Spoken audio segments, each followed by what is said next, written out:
Alfredo Belluco, Confedercontribuenti Veneto. Voi questa mattina avete fatto una manifestazione di protesta davanti a un istituto bancario di Padova. Che cosa succede?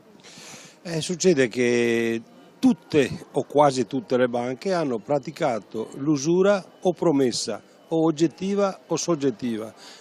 L'importante è proprio fare l'esame dei conti correnti. Le banche devono restituire tutto quello che hanno erroneamente, diciamo così, sottratto, e se lo chiedono dopo che è stata appurata l'usura diventa estorsione. Nel caso specifico c'è proprio questo caso che noi l'abbiamo verificato con 5 perizie tecniche, e se la banca che noi stuzzichiamo a chiederci i soldi ce li chiederà, va bene, faremo una bella denuncia penale per estorsione.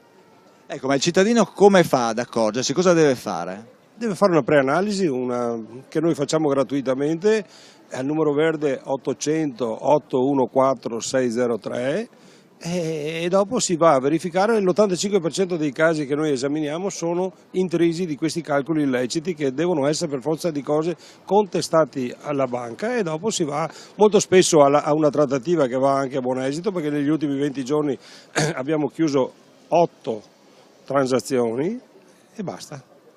Grazie.